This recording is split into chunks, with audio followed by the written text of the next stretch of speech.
él empieza hablando sobre la conciencia y sobre estos sentimientos que tenemos todos aquí en el mundo de culpa e inocencia. En este mundo todos queremos sentirnos inocentes. Por eso siempre vemos la culpa afuera, ¿no? Pero estos dos sentimientos de culpa e inocencia están unidos a la conciencia. En este sentido es curioso que muchos de los actos fatales frecuentemente produzcan un sentimiento de inocencia y los actos buenos un sentimiento de culpa, aunque parezca raro, ¿no? Así entendí que los sentimientos de inocencia y de culpa únicamente son útiles en el marco de determinados límites y que inocencia y culpa no son lo mismo que bueno y malo, que también nosotros le damos ese sentido, ¿no? Que si soy inocente soy bueno, si soy culpable soy malo. La comprensión clave, dice que a él le vino, con relación a las implicaciones transgeneracionales, cuando se dio cuenta de que aparte de la conciencia que sentimos, también existe una conciencia inconsciente, que únicamente percibimos a través de sus efectos. Esta conciencia inconsciente sirve a otros órdenes distintos a los que sirve la conciencia consciente, y frecuentemente atentamos contra la conciencia inconsciente precisamente por seguir a la consciente, ¿no?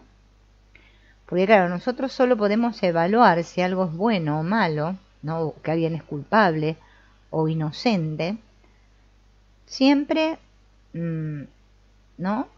O sea, de acuerdo a nuestra percepción, a nivel de la mente, ¿no? Consciente. Esas son las ideas que tenemos nosotros. Pero fíjense en que no funciona así, ¿no? Implicaciones trágicas en el seno de la familia, así como muchos casos de enfermedades graves, de psicosis, de accidentes, de suicidios y de crímenes, así como la renuncia, la expiación y el temor incomprensibles, tienen que ver con la tensión que existe entre la conciencia consciente y el inconsciente. O sea, darnos cuenta de que estamos divididos, ¿no? Con la tensión entre los órdenes más estrechos o más amplios a los que sirven, ¿no? La conciencia. Acuérdense que Hellinger habla de una conciencia buena y una mala. Cuando yo atiendo a la conciencia buena, creo que pertenezco a mi sistema, y entonces por amor ciego sigo esas lealtades. Cuando yo me salgo, o sea, no hago lo que hace el sistema, creo tener mala conciencia. Y eso genera una tensión entre esa conciencia consciente y la inconsciente.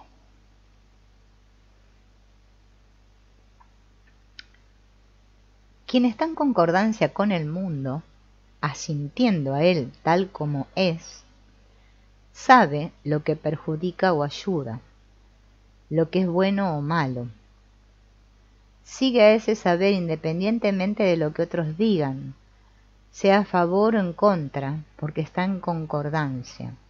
Está en ese centro vacío, ¿no? Que Hellinger habla tanto, ¿no? Que es tan importante cuando vamos a constelar, que entremos en ese centro vacío, donde estamos en concordancia con todo.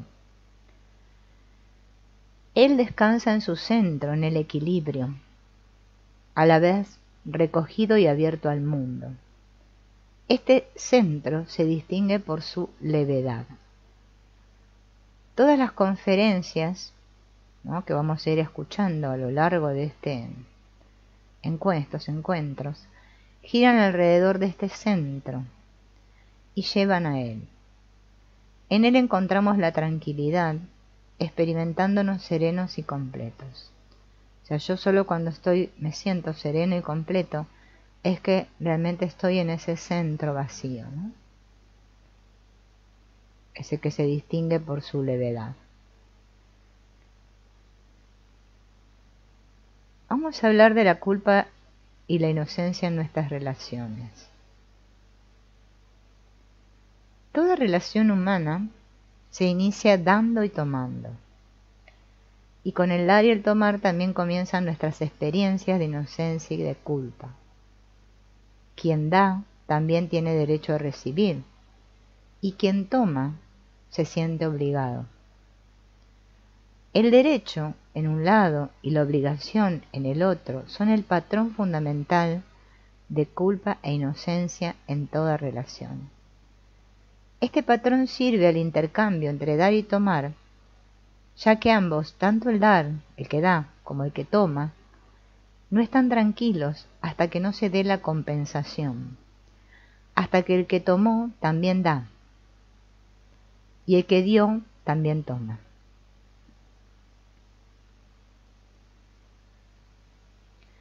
Siempre que recibimos algo de otros, por muy bello que sea, perdemos nuestra independencia y nuestra inocencia. Fíjense en esto, es para tenerlo en cuenta.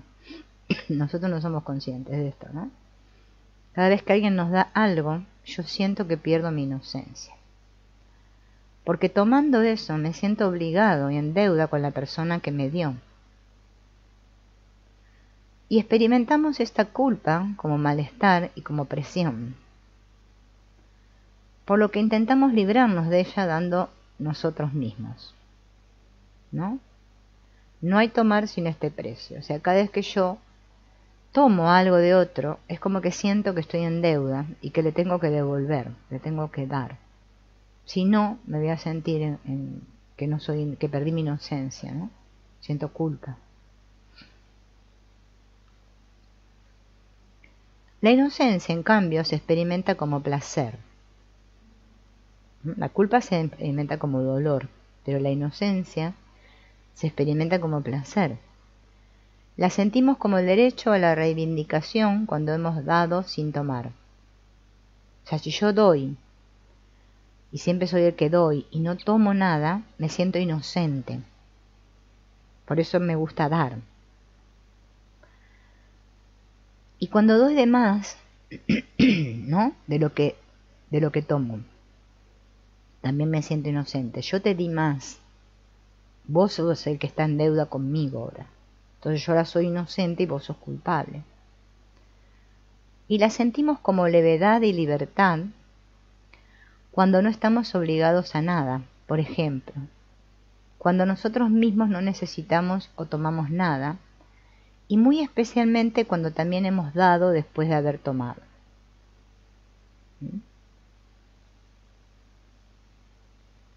Para alcanzar o conservar este estado de inocencia, nosotros tenemos 3 comportamientos característicos.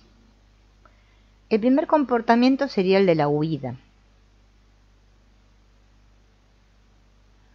Algunos pretenden conservar su inocencia negándose a participar.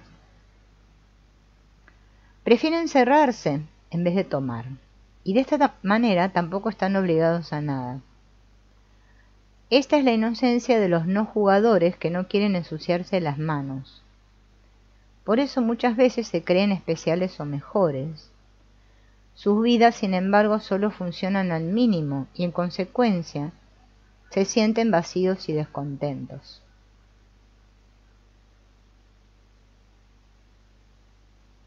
Esta actitud se encuentra en muchas personas depresivas. En un primer lugar, se niegan a tomar al padre o a la madre, o a ambos. Y más tarde transfieren esta actitud también a otras relaciones y a las cosas buenas de este mundo. Algunos justifican su negación de tomar con el reproche de que aquello que se les ofreció y se les dio no fue ni adecuado ni suficiente. ¿No? Son estas personas que no valoran nada de lo que se les da, ¿no? Es porque obviamente no tomaron a su padre y a su madre, o sea, ya de por sí no valoran la vida, ¿no? Otros justifican el no tomar con los fallos del que da. No tomé de él porque la verdad que lo que me da no me sirve a mí, que da al otro.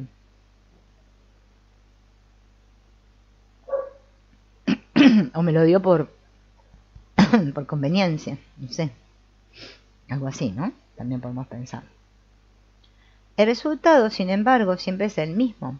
Los que sí actúan se quedan inactivos y vacíos. Y es común, ¿no? Esto en las relaciones.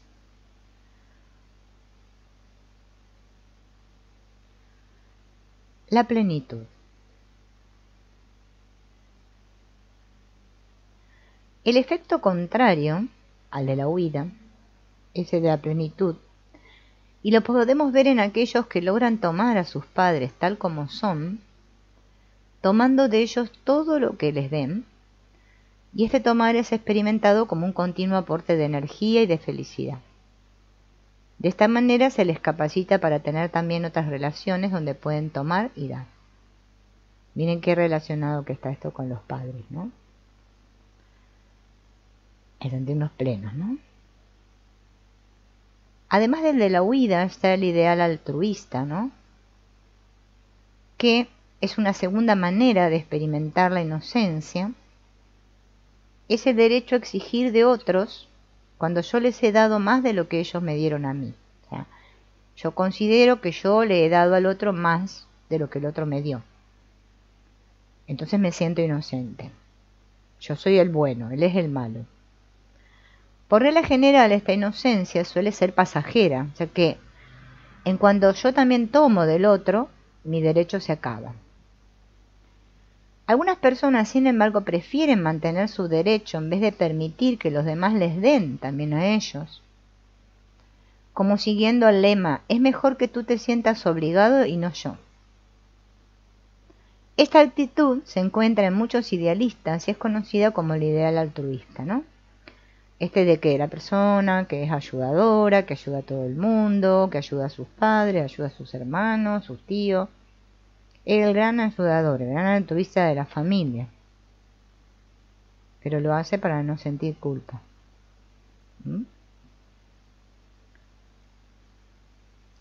Pero tan exigente libertad de obligaciones resulta hostil para cualquier relación, ya que quien únicamente quiere dar se aferra a una superioridad que no debería ser más que pasajera, porque de lo contrario se le niega la igualdad de rango al otro, puesto que de aquel que no quiere tomar nada, los demás muy pronto no quieren recibir nada tampoco.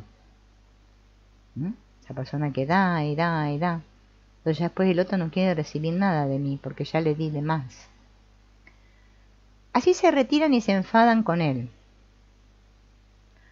Tales altruistas permanecen solos, sintiéndose amargados con frecuencia.